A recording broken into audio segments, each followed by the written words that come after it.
कहीं बहुत दूर एक जंगल की खामोश रात में एक ऐसा स्कूल छुपा हुआ था जहां बच्चे हवा में उड़ते थे, जानवरों से बात करते थे और पानी को मुट्ठी में कैद कर लेते थे। मगर उस रात एक साया आया और जब खतरे की घंटी बजी तो उठा एक हीरो जो इंसान नहीं था बल्कि एक बहुत बड़ा बंदर था जिसका नाम था बबलू। क्या वो जादू को बचा पाएगा या सारा स्कूल अंधेरे में डूब जाएगा? ये सिर्फ एक कहानी नहीं, ये है एक जंग नेकी और शैतानी जादू के बीच। और तुम्हें ये जानना होगा कि असली हीरो हमेशा वो नहीं होता जो तुम सोचते हो। नए शैक्षणिक साल की शुरुआत हुई और नए छात्र स्कूल आना शुरू हुए। इन्हीं में एक खास छात्र था, एक असाधारण रूप से बड़ा बंदर जिसका नाम था बबलू। बबलू आम बंदरों से कई गुना बड़ा था। उसका वजन लगभग 150 किलो था और वो इंसानों की तरह बोल सकता था। बबलू जंगल के एक कोने में पैदा हुआ था जहां उसने एक बुजुर्ग जादूगर से जादू सीखा। वो खुद स्कूल में दाखिला लेने आया था ताकि अपनी ताकत को कंट्रोल करना सीख सके। जब बबलू पहली बार क्लास में दाखिल हुआ तो सभी बच्चे हैरान रह गए। कुछ बच्चे हंसने लगे, कुछ डर गए, लेकिन बबलू ने अपने भारी कदमों के साथ आत्मविश्वास से अंदर कदम रखा। पहली क्लास ताकत और संयम पर थी जिसे प्रोफेसर नीला जादूगरनी पढ़ा रही थी। उन्होंने बच्चों को सिखाया कि असली ताकत वही होती है जो काबू में हो। बबलू ने पूरे ध्यान से सबक सुना और दिल में ठान लिया कि वो सबसे बेहतरीन छात्र बनेगा। एक दिन स्कूल पर एक रहस्यमय साया छा गया। हवा में अजीब सी बू फैलने लगी और पेड़ों के पत्ते काले होने लगे। ये संकेत था कि कोई काला जादूगर स्कूल के करीब आ चुका है। रात को जब सब बच्चे सो रहे थे, अचानक स्कूल की घंटी बजी। ये खतरे की घंटी थी। हेडमास्टर शेर खान ने ऐलान किया, सब बच्चे तुरंत मुख्य हॉल में इकट्ठा हों। सच सामने आया। मुख्य हॉल में पता चला कि एक पुराना दुश्मन काला गिरगिट वापस आ चुका है। वो एक शैतानी जादूगर था जो सालों पहले स्कूल से निकाला गया था। अब वो स्कूल के राज छीनने आया था ताकि अपनी ताकत बढ़ा सके। हेडमास्टर ने बबलू को एक खास मिशन पर भेजा। उसकी जादुई ताकत और जंगल की समझदारी ही स्कूल को बचा सकती थी। बबलू को एक पुराना गुप्त कमरा खोजना था जिसमें स्कूल का सबसे अहम जादुई पुस्तकालय था। वो कमरा सिर्फ सच्चे दिल वाले को दिखाई देता था। बबलू ने रास्ते में कई खतरों का सामना किया, जहरीले पेड़, बोलती दीवारें और एक धोखा देने वाला आईना। लेकिन बबलू ने हिम्मत नहीं हारी। आखिरकार बबलू ने गुप्त कमरा खोज लिया। लेकिन जैसे ही उसने किताब को हाथ लगाया, काला गिरगिट प्रकट हो गया। एक भीषण युद्ध शुरू हो गया। बबलू ने अपनी जादुई ताकत के साथ साथ अपनी बुद्धिमानी का भी इस्तेमाल किया। उसने एक ऐसा जादू बोला जिससे काला गिरगिट का जादू उसी पर उल्टा पड़ गया। काला गिरगिट एक छोटे कीड़े में बदलकर जमीन पर गिर गया। स्कूल के सभी बच्चों और अध्यापकों ने बबलू को गले लगा लिया। उस दिन सबको पता चला कि असली हीरो वो होता है जो दिल से नेक हो और दूसरों की भलाई के लिए अपनी ताकत का इस्तेमाल करे।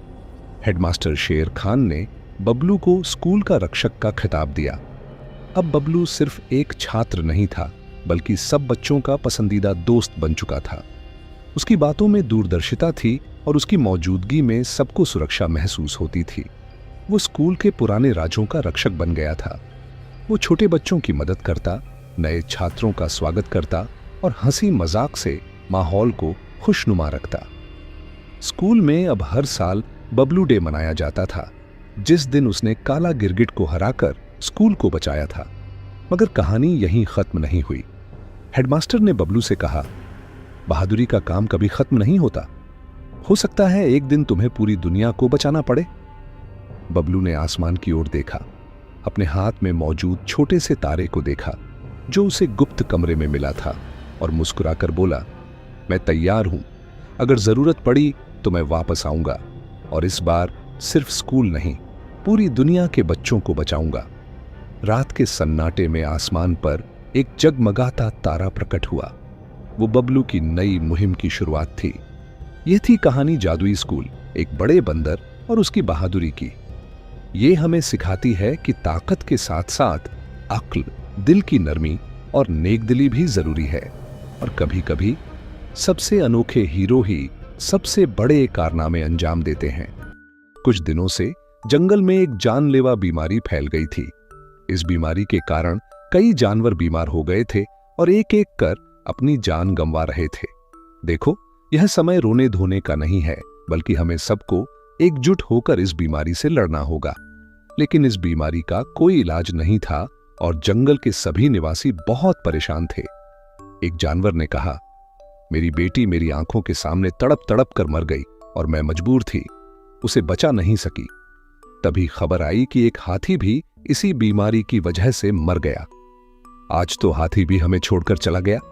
सब अपनी अपनी जगह चले जाओ, मौत का डर हम सबको बिखेर चुका है। इसी बीच जंगल की रक्षक मानी जाने वाली शेरनी ने बिना किसी संकोच के कहा, मुझे दुख है, मेरे सामने मेरे जंगल के साथी मर रहे हैं और मैं कुछ नहीं कर पा रही हूं। आखिरकार इस स्थिति से निपटने के लिए सभी जानवर जंगल के नेताओं के पास पहुंचे। उन्हें बताया गया, जहां दवा काम नहीं करती वहां दुआ काम आ सकती है। तुम लोग ऊंची पहाड़ी वाले बाबा के पास जाओ। शेर सिंह इस साहसी मिशन पर बाबा के पास पहुंचा। बाबा, मेरे जंगल में एक लाइलाज बीमारी फैल गई है। जानवर कीड़े मकोड़ों की तरह मर रहे हैं, मुझे इलाज चाहिए।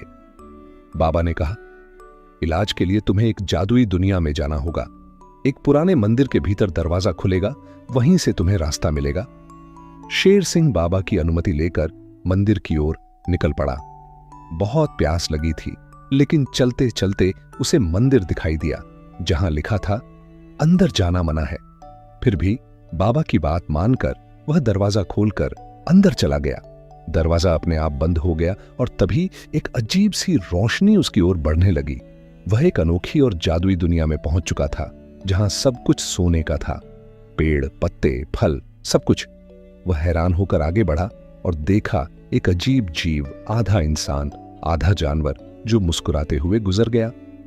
फिर उसे कुछ पक्षी दिखे जिनके चेहरे इंसानों जैसे थे। उसने पूछा, क्या मैं इस जगह के राजा से मिल सकता हूं? लेकिन कोई जवाब नहीं मिला। सभी बस मुस्कुराते हुए चुपचाप चले गए।